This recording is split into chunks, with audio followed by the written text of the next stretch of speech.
So here's our next winter project. These are the floorboards from Maunie. This is the galley area and that forward area is the forward cabin. And the wood is plywood with a veneer which is a holly antique surface. And as you can see, there's a bit of damage on there. They were revarnished about 8 or 9 years ago. They've had a lot of work since. And as you can see, the veneer is discoloured and pretty marked. So I don't think trying to revarnish it would get a very good result. But I found a supplier of a veneer, well, it's actually a laminate veneer, which we can stick down on top. So rather than being a wood veneer, it's a hard polymer. This is the flooring laminate. It arrived in a tube rolled up, so I've just put it on the floor to let it settle out. As you can see, it's got the holly antique effect with some nice grain markings as well in the teak.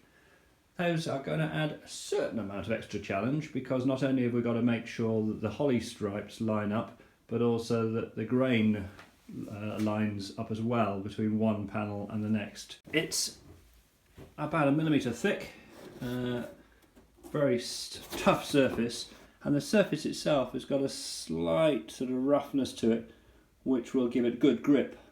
So this is the two sections we've got to deal with. So this is the fore cabin, so 3 panels there, and then over here we've got the galley area. You can actually see what a variety of colours we've got in there with the sun bleaching of the wood.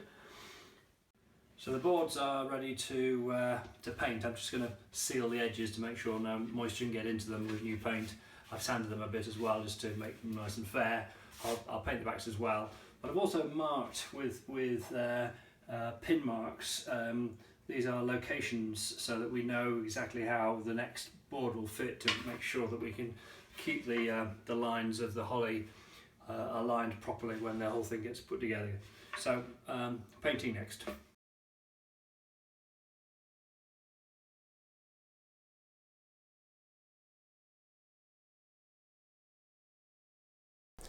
If I'm looking a bit bleary-eyed, it's because I woke up at 2 o'clock this morning worrying about this job. I've not done this before, and it's a one-shot thing, so if I get it wrong, it goes very horribly wrong. And those big sheets of laminates are about £125 each, so I don't want to waste them. So what I've done so far is cut out a rough laminate. It's got a slight edge around it, and then that is going to be glued on to the first forward piece of the floorboards, which has been repainted. I'm using stuff called Everstick Time Bond, which is a contact adhesive. So it dries and it will stick like fury to itself. So you really got to get it right first time. And I've had some nice tips from a few people. So thank you, Adam, who put me onto one tip which we're going to be trying. And I have had a little test piece, a little bit of old gash plywood to make sure I can actually do it. But the trick is going to be getting it layered up and then leave it to dry for about 5 minutes, and then it's ready to go. This stuff gives off huge amounts of fumes, so I've got we'll have the extractor fan in the shower room on and a fresh air fan blowing fresh air this way, so hopefully I won't get completely high, but we'll see how we get on. So rather than being a liquid, this Time Bond is it's sort of more like a paste. So hopefully it's going to be. Di's just got the full fumes going there. So hopefully it's going to be fairly easy to spread. And the most important part, obviously, is getting to the edges. So the idea is you put a fairly fine layer on. So I'll start the edges and work around.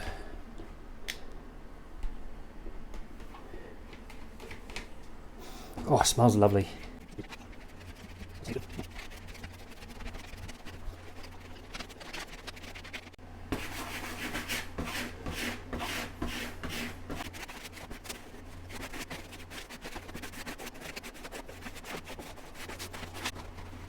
Okay, so it's been about 5-10 minutes, and this is now dried off completely, so you can handle it. But as soon as the two surfaces touch, that's it, they're bonded. So the trick, I've been told, is to lay on some intermediary material.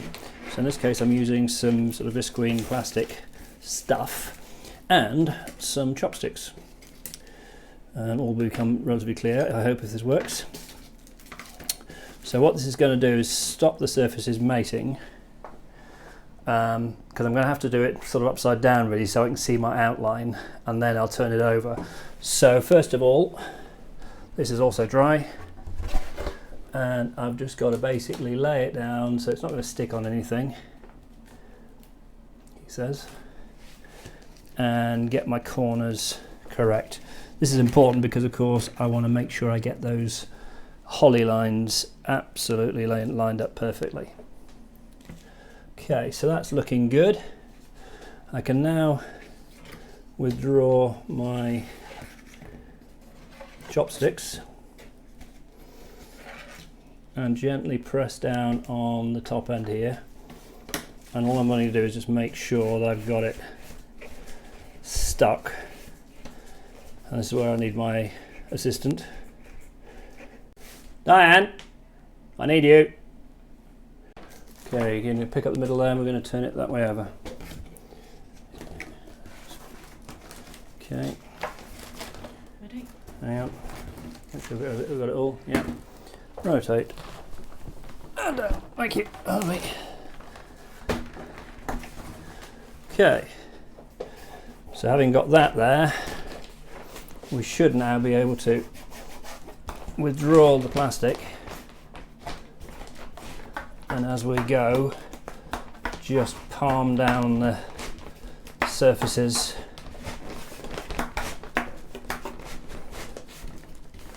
really just making sure we don't get any air bubbles in here at this stage.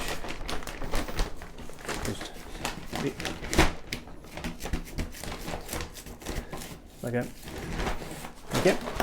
Right, so what you be careful is not rolling too hard because you can easily break these edges. So I'm going to take it to another room to turn it upside down, trim it, and then really put some pressure on it. But that's basically not going to go anywhere now, so we can do that and move on. So it's now stuck down nicely. It's incredibly hard stuff to cut this, so I've got a couple of cutting mats underneath here to protect the table, and I'm using extra hard wearing Stanley knife blades, which hopefully will do the trick, but you have to do still a number of cuts.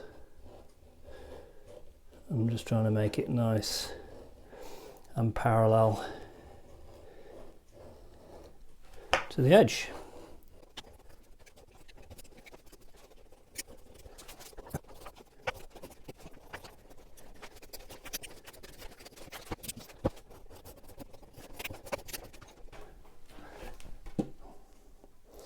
There we go. The edge just needs sanding down because it's quite sharp.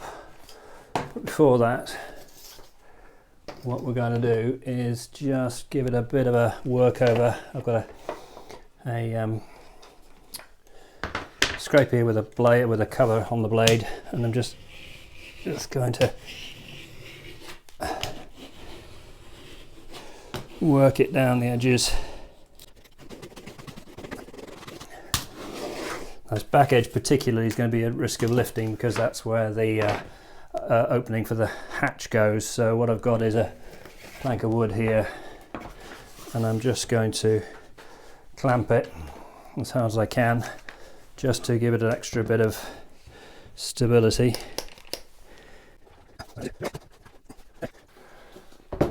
One down, several to go.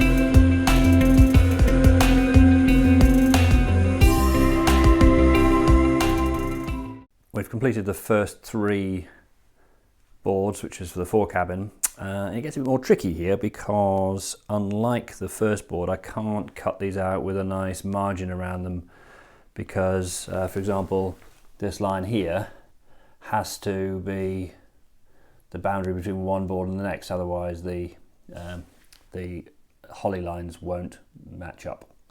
So I'm going to cut out kind of around the overall shape with a bit of margin, and then we'll have to turn it over and mark it up really carefully. It's pretty tough to cut this with a Stanley knife. You need sort of multiple cuts, but for rough cutting I've discovered that these vaguely industrial scissors do a great job. So this will just allow me to do a fairly quick cut of the laminate. Well, I'm making good progress on the other boards, but a couple of them have these ring pulls lift units here, which of course is another challenge because I've got to make sure I cut the laminate with a hole saw exactly in line with where this goes. And rather than just relying on measuring, the technique I'm trying is with a spare bit of plywood, I've cut using a hole saw the right size hole, use that to drill through the backboard. So that's given me a center hole, and that means when I've put the board with the laminate on it, I can drill backwards first to drill through the laminate and then use the hole saw to cut the laminate. That's the idea. We'll see how it goes.